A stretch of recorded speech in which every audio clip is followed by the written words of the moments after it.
আচ্ছা, আসসালামু আলাইকুম। আমি সারা। আজকে আমি পড়াচ্ছি হচ্ছে কোষ চক্রের ইন্টারফেস স্টেটটা।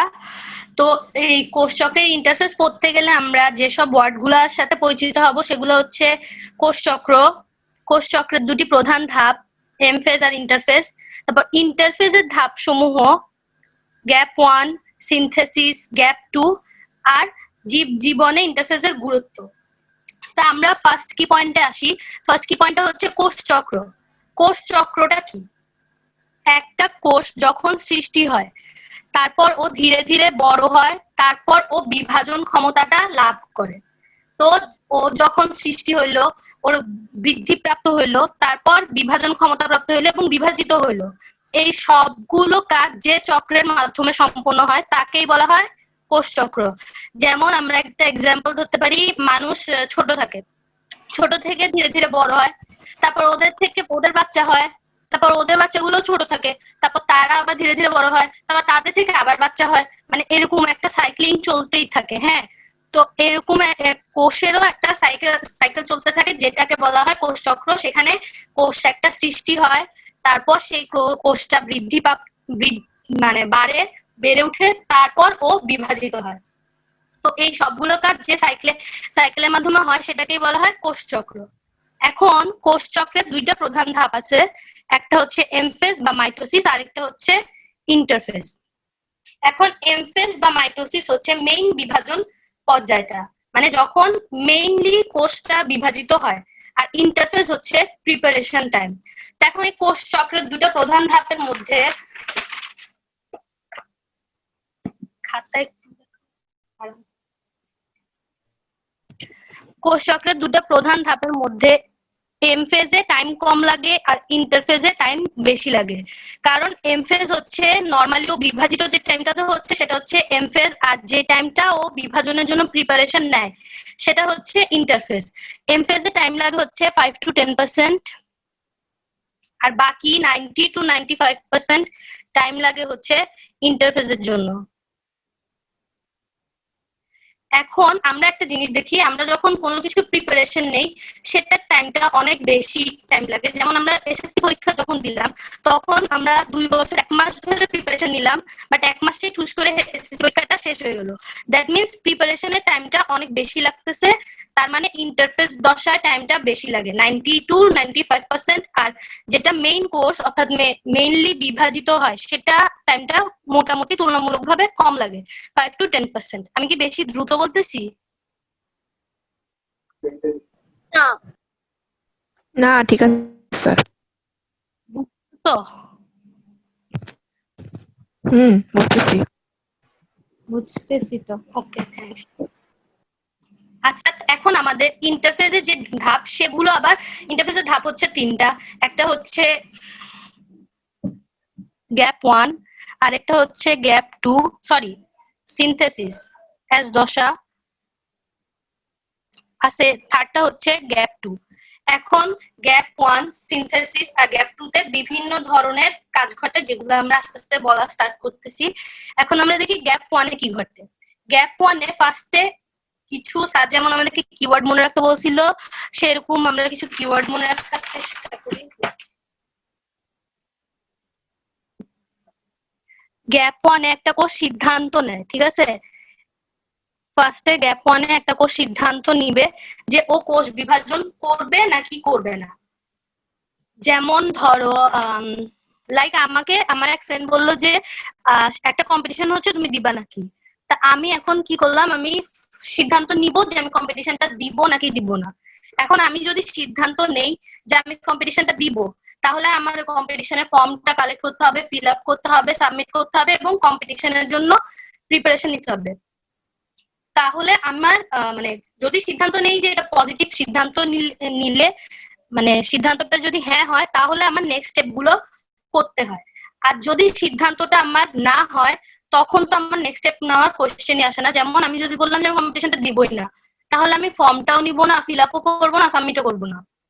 তো এভাবে গ্যাপ ওয়ানে যে ফার্স্ট জিনিসটা ঘটে সেটা হচ্ছে কোষটা সিদ্ধান্ত নেয় সে কি কোষ বিভাজন করবে নাকি করবে না। এখন ওর সিদ্ধান্ত যদি না হয় তাহলে এর পরের ধাপগুলো ঘটবে না, অর্থাৎ সিনথেসিস, গ্যাপ 2 এবং এমফেজও ঘটবে না। আর যদিও সিদ্ধান্ত নেয় যে ও কোষ বিভাজন করবে, তাহলে এর পরের ধাপগুলো ঘটবে। তো সিদ্ধান্ত নিয়ে ফেলো এখন কোষ বিভাজন করবে, তারপরে কি হয়, ওর মধ্যে সাইক্লিন নামক একটা প্রোটিন আসছে।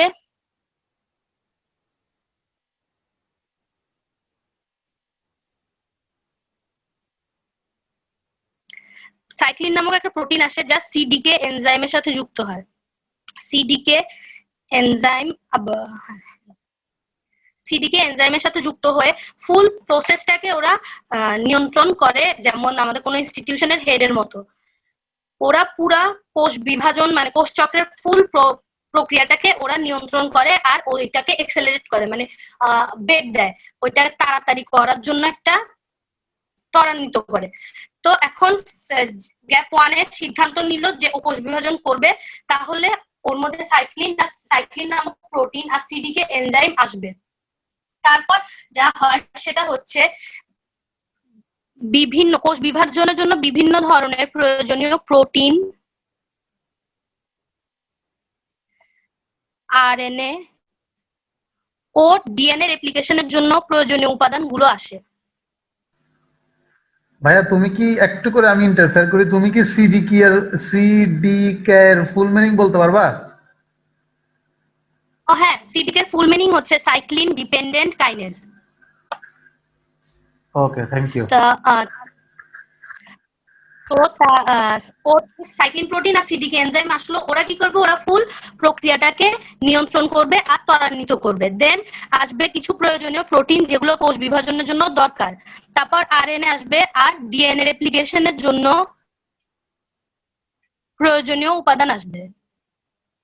এখানে ডিএনএ রেপ্লিকেশনের জন্য প্রয়োজনীয় উপাদান কেন আসে, কারণ এর পরের ধাপে ডিএনএ রেপ্লিকেশন হয় দেখে ডিএনএ রেপ্লিকেশনের জন্য কিছু প্রয়োজনীয় উপাদান আসে।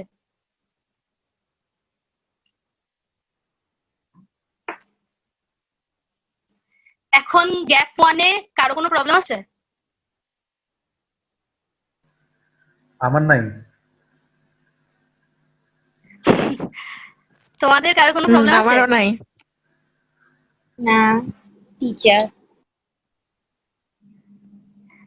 আর কারো নাই? মানে থাকলে জিজ্ঞেস করে, আমি আমার যতটুকু ক্যাপাসিটি টুকু বুঝাতে চেষ্টা করবো, না পারলে তো স্যার আছে। মানে কারো আছে কোনো প্রবলেম, কোয়েশ্চেন? মেবি নাই। মৌনতাই তখন ঠিক আছে। তো আমাদের গ্যাপ 1 শেষ। আশা করি গ্যাপ 1 এ যতটুকু বুঝাইতে পারলে তো হইলো, আর মানে না পারলে জিজ্ঞেস করতে বলছিলাম, কেউ করো নাই, তার মানে বুঝছো। তো আমি এখন সিনথেসিসে যাই। এখন সিনথেসিসে যেটা ঘটে S দশাতে, সিনথেসিস দশায় যেটা হয় সেটা হচ্ছে ডিএনএ রেপ্লিকেশন হয়।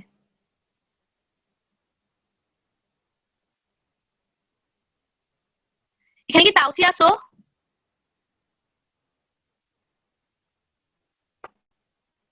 হ্যালো, আমার কথা শোনা যাচ্ছে? বলো। হ্যাঁ আছি। আচ্ছা, এখানে ডিএনএ রেপ্লিকেশন কেন হয়?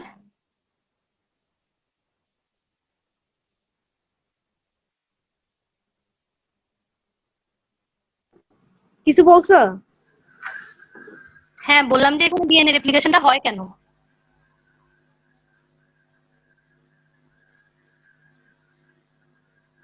না পারলে একটু মানে বলো, না যে পারলে পারবা না, স্কিপ সমস্যা করো, নেই। না পারলে বলো যে পারবা না, অন্যদেরকে তাহলে জিজ্ঞেস করবে সে। সে বলো। আচ্ছা, ঠিক তাওসিফ আছে, যদি, তাহলে সমস্যা হচ্ছে, তাওসিল অডিওতে সমস্যা হচ্ছে। তাহলে অন্য কাউকে জিজ্ঞেস করো, অন্য কাউকে জিজ্ঞেস করো।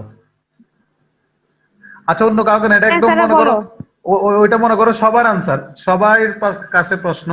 কে বলতে পারবা গুসাই এখানে যে ডিএনএ রেপ্লিকেশনটা কেন ঘটে? ও প্রশ্ন করছে ডিএনএ রেপ্লিকেশনটা কেন ঘটে, কে বলতে পারবা? কারণ এর আগের ধাপে ডিএনএ রেপ্লিকেশনের জন্য প্রয়োজনীয় উপাদান তৈরি হয়, এজন্য পরবর্তী ধাপে ডিএনএ রেপ্লিকেশন হয়।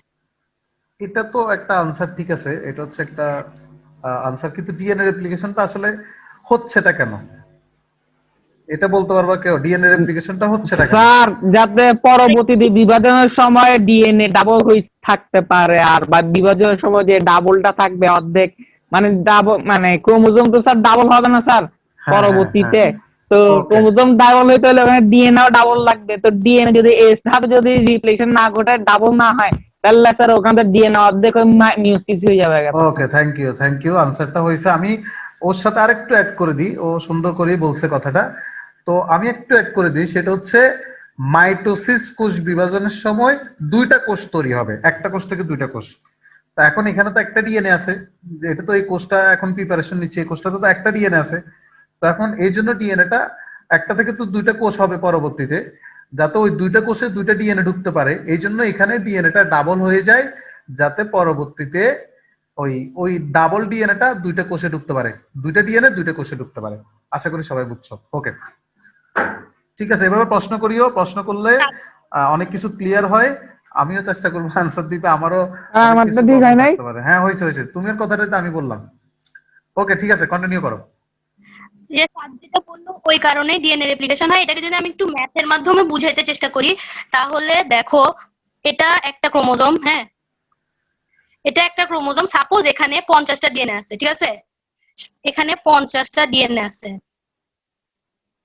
এখন এটা যখন কোষ বিভাজন এম ফেজে, এটা ক্রোমাটিড নিয়ে, ফার্স্টে তো ক্রোমাটিডে হবে, ক্রোমাটিডে ভাগ হবে, আমার আঁকা অনেক বিচ্ছিরি, আমি সরি, ক্রোমাটিডে ভাগ হবে। তারপর সেন্ট্রোমিয়ার সহ এই ক্রোমাটিড গুলো আলাদা হয়ে অপত্য ক্রোমোজোম করবে, হ্যাঁ।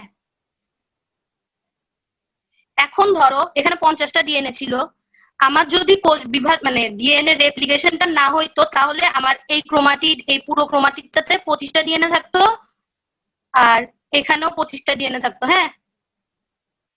তাদের যে অপত্য ক্রোমোজোম গুলো হইতো, ওগুলোতেও 25টা ডিএনএ থাকতো। তার মানে হচ্ছে আমাদের অনেক বড় ধরনের একটা চেঞ্জ হয়ে যেত, কারণ আমার মেইন মাতৃকোষে ছিল 50টা ডিএনএ, বাট আমি অপত্য ক্রোমোজোম যেগুলোতে পাইছি সেগুলোতে পাচ্ছি হচ্ছে 25টা ডিএনএ। তার মানে অনেক বড় একটা চেঞ্জ হয়ে যেত। দ্যাটস ওয়াই এখানে ডিএনএ রেপ্লিকেশনটা হয়। এক মিনিট একটু আবার বলুন তো আপা। আচ্ছা শুনো, বললাম যে আমার ফার্স্ট যে মাতৃকোষের যে ক্রোমোজোম, ধরো এটা মাতৃকোষের একটা ক্রোমোজোম, বাট একটা ক্রোমোজোম তো হয় না। তো আমি তোমাকে বললাম যে সাপোজ এই ক্রোমোজোমটাতে 50টা ডিএনএ আসছে, ঠিক আছে। এখন 50টা ডিএনএ যখন ফার্স্টে এমফেজ ওরা সেন্ট্রোমিয়ার ব্যতীত ফার্স্টে ক্রোমাটিডে বিভক্ত হবে, ঠিক আছে। দুইটা ক্রোমাটিড হইলো, একটা ক্রোমোজোম থেকে দুইটা ক্রোমাটিড হইলো। এখন যদি এখানে ডিএনএ রেপ্লিকেশন না হইতো, তাহলে এই ক্রোমাটিডেও 25টা ডিএনএ থাকতো, এই ক্রোমাটিডেও 25টা ডিএনএ থাকতো। এই ক্রোমাটিড গুলো যখন বিভক্ত হয়ে অপত্য ক্রোমোজোম হইতো, সেখানেও 25টা ডিএনএ থাকতো, এখানেও 25টা ডিএনএ, এই ক্রোমোজোমেও 25টা ডিএনএ থাকতো, বুঝলা? তো এরকম 25টা ডিএনএ, যেখানে আমার মাতৃকোষে ছিল 50টা ডিএনএ, তার মানে অনেক বিশাল একটা ডিফারেন্স, দ্বিগুণ কমে গেছে। তো এতে অনেক বৈশিষ্ট্য চেঞ্জ হয়ে যেতে পারতো, দ্যাটস ওয়াই ডিএনএ রেপ্লিকেশন হয়। স্যার ঠিক আছে না? আচ্ছা, সবার ওখানে হ্যাঁ, সাউন্ড ঠিক আছে, ডিস্টার্ব করতেছে। সুন্দর হয়েছে। আমার হ্যাঁ, এখানে হ্যাঁ, স্যার বুঝি নাই। সাউন্ডের মধ্যে ডিস্টার্ব সাউন্ড, করতেছে। হ্যাঁ সাউন্ড আমরা বুঝছি, ঠিক আছে, তোমার এই বোঝানোটা সুন্দর ছিল, সুন্দর হয়েছে। আশা করি আমি বুঝছি, আশা করি সবাইও বুঝছো। সাউন্ড আসলে আমার এখানে একটু প্রবলেম হয়েছিল, কিন্তু বুঝছি আমি, কথা বোঝা যাচ্ছে, তবে একটু সাউন্ড একটু প্রবলেম হয়েছিল। ওকে, কথাগুলো কেটে কেটে আসতেছে, একটু কেটে কেটে আসতেছিল। কাটি কাটি না, অনেক ফাস্ট আসতেছিল আমার মনে হচ্ছে। আচ্ছা, সমস্যা নেই। সারা, তুমি একটু আস্তে কথা বললেই হবে। আস্তে বলতে মানে সাউন্ড আসতে না, মানে স্লোলি কথা বললেই স্পিড হবে। কমাবো। হ্যাঁ। আচ্ছা স্যার। তো আই হোপ তোমাদের সিনথেসিস দশায় কোনো প্রবলেম নেই আছে। আচ্ছা ভাইয়া, তোমার এখানে একটু সাউন্ড গুলা একটু কাটি কাটি আসতেছে কেন, মানে এরকম আসতেছে কেন বুঝলাম না। তুমি ভাইয়া, আমরা একটু এই যে জন্ম হ্যাঁ, ওই ইয়ারফোন নাই, যে ইয়ারফোন মানে কানেক্ট নাই যে জন্য। তোমার কাছে কি হেডফোন আছে ভাইয়া? না, আমি এমনি কথা বলতেছি। আচ্ছা, না এমনি ক্লিয়ার আসতেছে। আচ্ছা, আমি কি ডাটা দিয়ে ঢুকবো? বুঝি নাই, বলো। ডাটা ইউজ করে ঢুকবো, কারণ আমার সকাল থেকে বাসায় একটু নেট ডিস্টার্ব করতেছে। আচ্ছা, তাহলে তুমি একটু ওয়াইফাইটা অফ করে ডাটা অন করে ঢুকো তো, আমরা সবাই 30টা সেকেন্ড একটু। সরি নেট ডিস্টার্বের কারণে। এখন তোমরা সিনথেসিস দশা বুঝছো? কারো কোনো কোশ্চেন থাকলে করতে পারো, আমি আমার মতো আনসার দিতে পারি। মানে সমস্যা আছে? বুঝছি। ওকে, বুঝছি, সমস্যা নাই। খাতাটা একটু বেশি জুম করো। কোনো প্রবলেম নেই। ওকে, ঠিক আছে, প্রবলেম নাই, বলো, আমি শুনি নাই। সমস্যা নাই। ওকে, তুমি পরের ধাপে চলে যাও। আচ্ছা, তারপর থার্ড যে ধাপটা মানে ইন্টারফেসের লাস্ট ধাপ সেটা হচ্ছে গ্যাপ টু। এখন গ্যাপ টু তে যেগুলা জিনিসগুলা ঘটে সেটার মধ্যে আমার ফার্স্টেই মনে রাখতে হবে যেটা হয় সেটা হচ্ছে আমরা জানি যে প্রোমেটাফেজ পর্যায়ে আমাদের স্পিন্ডল যন্ত্র সৃষ্টি হয়। তো স্পিন্ডল যন্ত্র সৃষ্টির জন্য আমাদের মাইক্রোটিউবিউল নামক কিছু তন্তু দরকার হয়। তো এখন গ্যাপ টু তে মাইক্রোটিউবিউল গঠনকারী পদার্থ সংশ্লেষণ হয়।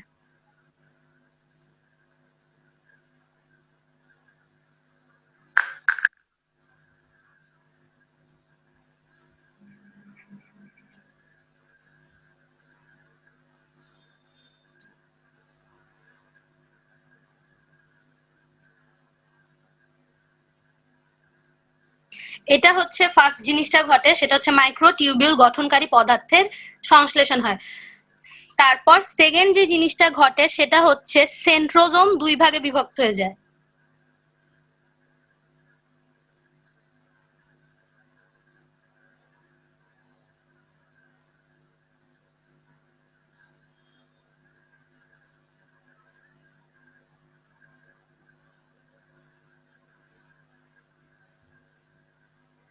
সেন্ট্রোজোম 2 ভাগে বিভক্ত হওয়ার পর যেটা হয় সেটা হচ্ছে আমরা জানি আমাদের কোষ বিভাজনের জন্য শক্তি প্রয়োজন হয়। হ্যাঁ, এখন এই শক্তিটা আসে কোত্থেকে? শক্তিটা আসে এটিপি থেকে। যেমন তোমাকে যদি কেউ খাওয়া না দেয় 2-3 দিন, তারপর তোমাকে বললো 5 কেজি একটা চালের বস্তা তুমি 1 তলা থেকে 2 তলায় নাও, তুমি অবভিয়াসলি সেটা নিতে পারবা না, কারণ তুমি খাওয়া ছাড়া কোনো শক্তি পাও নাই।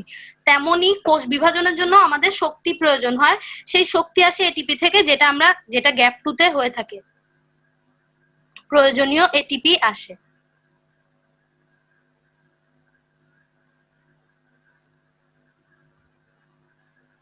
and last but not the least সেটা হয় ম্যাচুরেশন প্রমোটিং ফ্যাক্টর আসে। ম্যাচুরেশন প্রমোটিং ফ্যাক্টর নামে প্রোটিন আসে।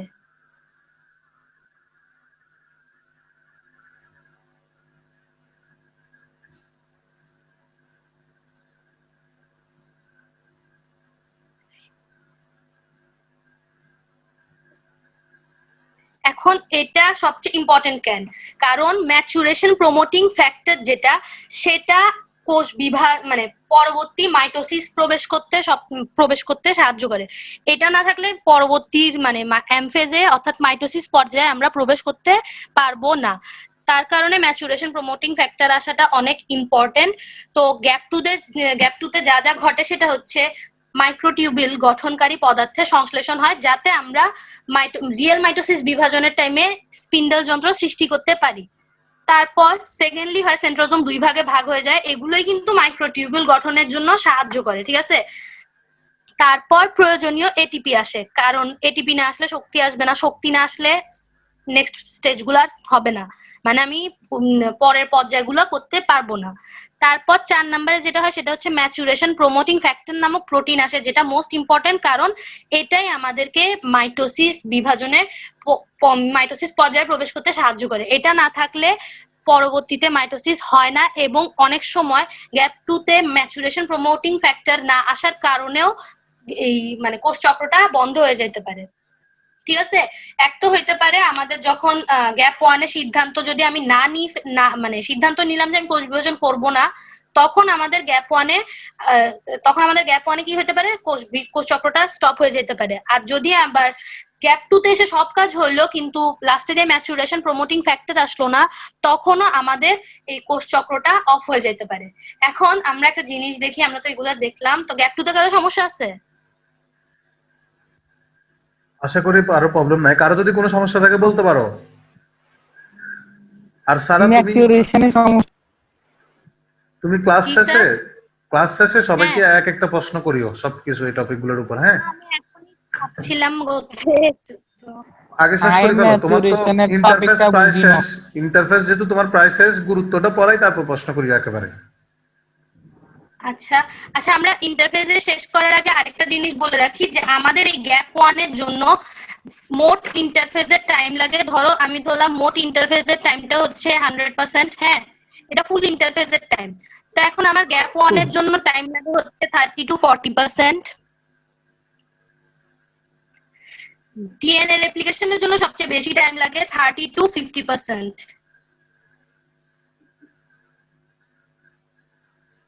দেন মানে সিনথেসিসের জন্য সবচেয়ে বেশি টাইম লাগে অর্থাৎ 30 to 50%। দেন গ্যাপ 2 তে সবচেয়ে কম টাইম লাগে 10 to 20%। ঠিক আছে, একটু মানে নামগুলো লিখে দাও। S gap 1 synthesis. হ্যাঁ,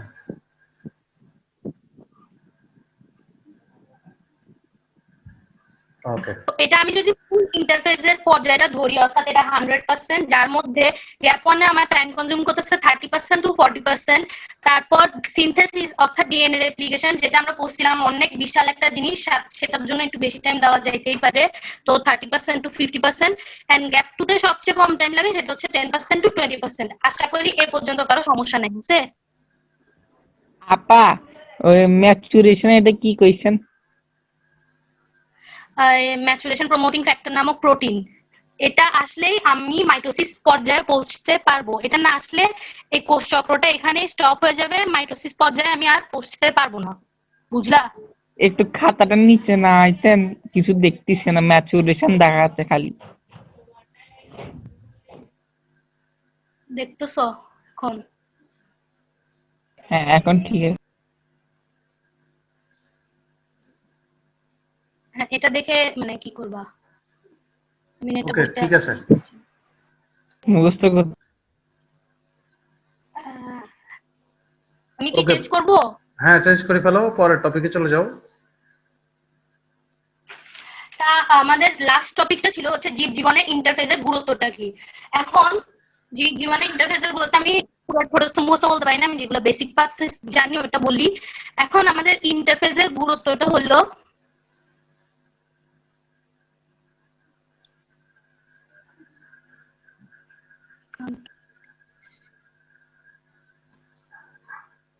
ইন্টারফেসের কারণে আমার একটা কোষ কি নেয়, সিদ্ধান্ত নেয় সে কোষ বিভাজন করবে নাকি করবে না। তো এই ডিসিশনটা কিন্তু অনেক ইম্পর্টেন্ট, কারণ এই ডিসিশনটা নেয় বলে কোষটা বিভাজিত হয়। দ্যাটস ওয়াই সিদ্ধান্ত নেওয়াটাও অনেক ইম্পর্টেন্ট ইন্টারফেস পর্যায়ে। তারপর এখানে যা হয় সেটা হচ্ছে এটিপি আসে, যা আমাকে পরবর্তীতে মেইন মাইটোসিস অর্থাৎ এমফেজে সাহায্য করে, শক্তি যোগায়। তারপর থার্ড নাম্বারে হচ্ছে বিভিন্ন ধরনের প্রোটিন, আরএনএ ও ডিএনএ আসে, যাদের প্রোটিন, আরএনএ ও ডিএনএ রেপ্লিকেশনের জন্য প্রয়োজনীয় উপাদানগুলো আছে। ঠিক আছে,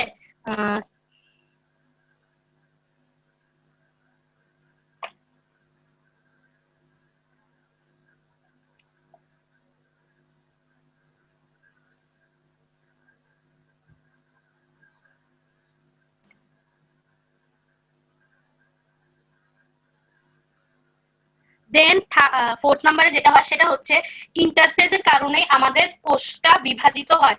যা বলতে পারি যথা ইন্টারফেস আমাদের কোষ বিভাজনটাকে মানে মাইটোসিস পর্যায়টাকে সুসম্পন্ন করার জন্য একটা এনভায়রনমেন্ট তৈরি করে দেয়, যার কারণে আমাদের কোষটা বিভাজিত হয়। যেমন আমরা যদি একটা অনেক ভালো এনভায়রনমেন্টে থেকে পড়াশোনা করতে পারি, দেন আমাদের রেজাল্টটা ভালো হয়, আমাদের এফোর্টটা মানে রেজাল্টটা ভালো হয়। তো এই ইন্টারফেসের কারণে এনভায়রনমেন্টটা ভালো হয়, অর্থাৎ কোষটা বিভাজিত হইতে পারে, যার কারণে কোষের সংখ্যা বৃদ্ধি ঘটে।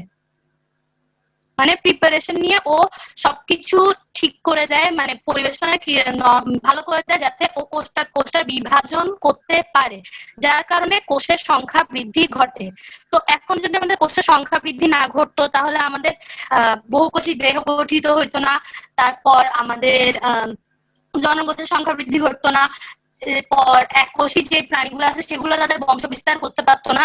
তো ইন্টারফেসের কারণে কিন্তু মেনলি, যদি আমি বেসিকে যাই, রুটে যাই, আমার ইন্টারফেসের কারণে কোষের সংখ্যা বৃদ্ধিটা হয়। তাই কোষের সংখ্যা বৃদ্ধির জন্য অর্থাৎ কোষ বিভাজনের জন্য ইন্টারফেস অনেক ইম্পর্টেন্ট। বুঝছো একটু?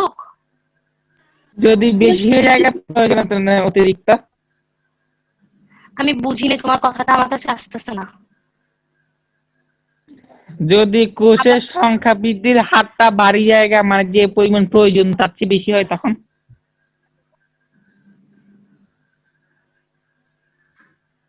হচ্ছে সংখ্যা বৃদ্ধির হার, মানে ফার্স্টে তো যদি ওর মানে ওর যেটা বিভাজন হওয়ার কথা তো ও তো ফার্স্টেই সিদ্ধান্ত নিয়ে ফেলে যে ও বিভাজিত হবে, আর যার বিভাজিত হওয়ার কথা না সে সিদ্ধান্ত নেয় যে ও বিভাজিত হবে না, তখন তো মানে একটা সিস্টেমে চলে জিনিসটা, তাই না? আর আমরা একটা পড়ছিলাম না P53 নামক প্রোটিন, ও সিদ্ধান্ত ধরেন ও সিদ্ধান্ত নিয়েছে ও বিভাজন করবে, এখন করার কথা বা 3-4 বার করার কথা, তো 3-4 বার জায়গায় সে বিভাজন করে 10-12 বার, তখন কি হবে? সাদমান, ওই জিনিসটা তুমি ক্যান্সারের ক্লাস করো নাই? জিজ্ঞেস করলে ভালো হয়, কারণ আমার বুদ্ধি। তুমি কি ক্যান্সারের ক্লাস করো নাই? স্যার ওটা ভুলে গেছি গা। ওকে, তুমি আমার ভিডিও দেখে নিও ক্যান্সারের। ও এখানে ক্যান্সারের ক্লাস নিচ্ছে না, ও জাস্ট যেটা পড়াইছে অতটুকুর মধ্যে প্রশ্ন করো। ওকে সারা, তুমি এখন চাইলে মানে মোটামুটি তো তোমার টপিকটা শেষ, সবাইকে নাম ধরে ধরে কিছু প্রশ্ন করো। আমাদের আমি একটু তোমাদেরকে একটু বলি, সেটা হচ্ছে এই ক্লাসের সবচেয়ে, তোমরা তো অনেকেই ক্লাস করতেছো না বা হয়তো পারতেছো বা আজকে শুক্রবার কোনো কারণে, কিন্তু ক্লাসটা মানে যেটা সবচেয়ে গুরুত্বপূর্ণ, তোমরা এই জিনিসগুলো পারো, কিন্তু দেখবা যে প্রত্যেকটা ক্লাসে নতুন কোনো না কোনো কিছু শিখতেছো। আর কথা হচ্ছে ও যখন প্রশ্ন করবে তোমরা যখন আনসার দিতে পারতেছো, তার মানে তোমার প্রিপারেশনটা আর একটু বাড়ে যাচ্ছে। তো সো ক্লাসগুলো একটু করবা। ওকে বলো। স্যার বলো। স্যার যে বলতে বলছে ওর অনেক কানে ব্যথা, এর জন্য ক্লাস করতে পারতেছে না। আচ্ছা ওকে, দাঁত থেকে এখন কান, আচ্ছা ঠিক আছে। ওকে বাকি, ওকে তুমি প্রশ্ন করো। আমি আমার ফ্রেন্ড সামুকে করি সবার আগে। তো আমি কেন কথা বলছি? ফ্যান কেমনে হবে ভাইয়া, এখানে তো তুমি টিচার ও স্টুডেন্ট। মানে আমার তো ফ্রেন্ডও না, তাই না? মানে সত্যিকার। আচ্ছা বলো। আচ্ছা তুমি আমাকে বলো হচ্ছে গ্যাপ ওয়ানে কি ঘটে? গ্যাপ ওয়ানে সিদ্ধান্ত নেয়, এবার যদি সিদ্ধান্ত না নেয় হবে না, তো হয় না কোষ বিভাজন। তারপর মানে এটা আমি সিদ্ধান্ত যদি হ্যাঁ নিলাম তাহলে? আচ্ছা, সিদ্ধান্ত যদি হ্যাঁ নাও তাহলে সাইক্লিন আর সিডিক এনজাইম আসবে, এরপরে সাইক্লিন আর সিডিক এনজাইম আসি যুক্ত হবে কোষ বিভাজনের মানে বিভিন্ন কি জানি, দাঁড়াও দাঁড়াও একটু 2 সেকেন্ড বলতেছি। হ্যাঁ, সাইক্লিন সাইক্লিন আর সিডিক এনজাইম এসে কোষ বিভাজনের ক্ষেত্রে হেল্প করবে। এরপর হচ্ছে যা হবে আর প্রোটিন আরএনএ আর প্রোটিন আসবে, আরএনএ আসবে, আর ডিএনএ রেপ্লিকেশনের জন্য যে যে উপাদানগুলো লাগে ওরা আসবে। আর এরপর হচ্ছে আর কিছু ছিল না, আর কিছু ছিল না। Okay thanks. তারপর আমাকে বলো আচ্ছা হচ্ছে সারা, দাঁড়াও তুমি একটু পরে প্রশ্ন করো। বাকিরা একটু, সবাই আমাদের টাইম শেষ, সবাই একটু রিজয়েন দিও প্লিজ, দ্রুত রিজয়েন দাও।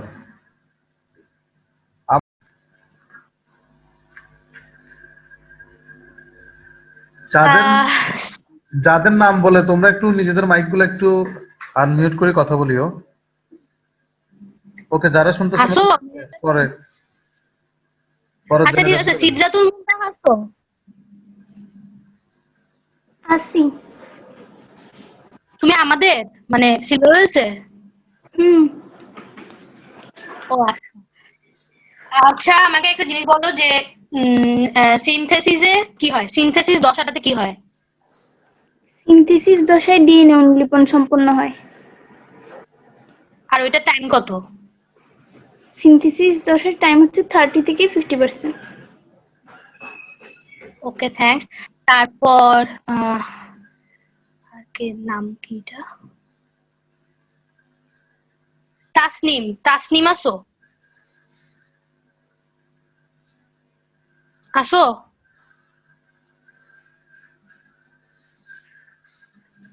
আচ্ছা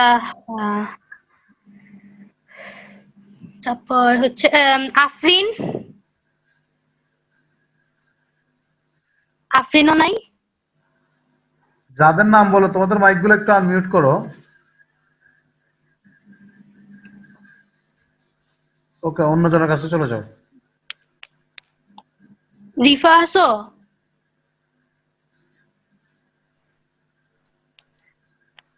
মুজাহিদা, জয়নাব আসো? কেউ তো হ্যাঁ, আসো? হ্যাঁ আছি। Okay thanks. আচ্ছা, তো আমাকে তুমি বলো হচ্ছে গ্যাপ 2 তে কি হয়? গ্যাপ 2 তে ডিএনএ দ্বারা বলতেছি।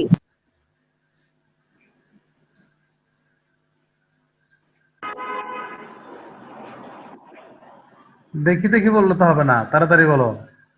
টাইম নিলে মানে দেখি বলবা।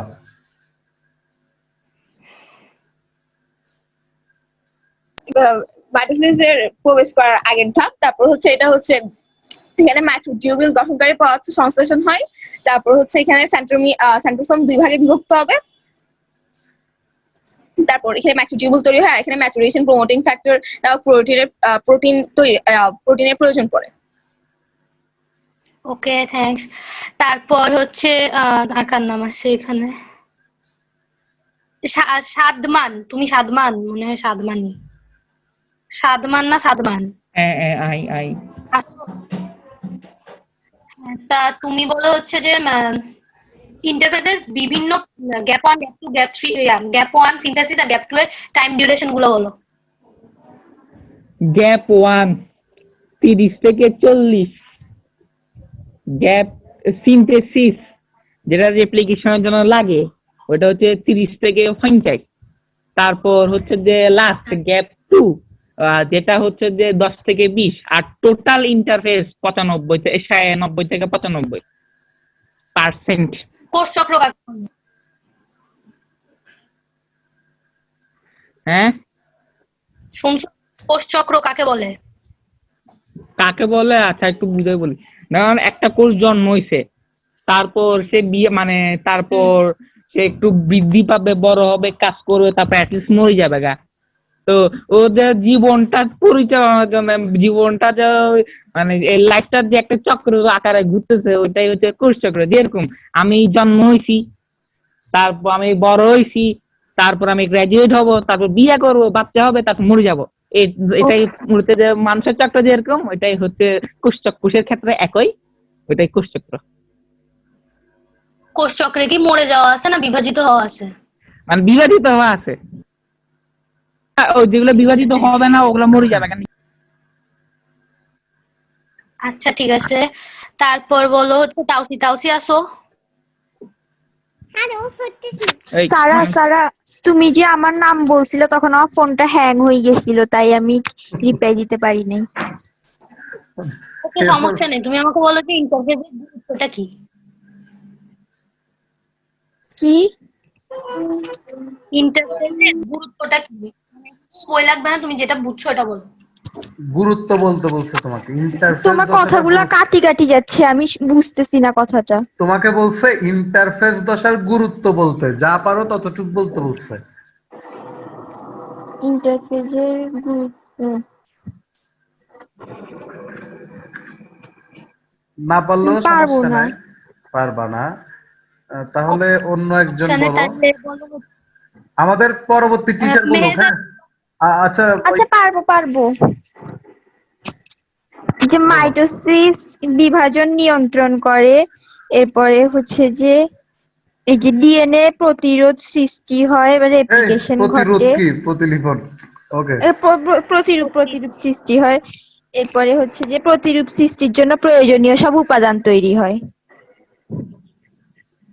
আর কোষের সংখ্যা ডিএনএ বৃদ্ধি প্রতিরূপ ঘটে, সৃষ্টি, যেটা মোট- হ্যাঁ এটা আছে।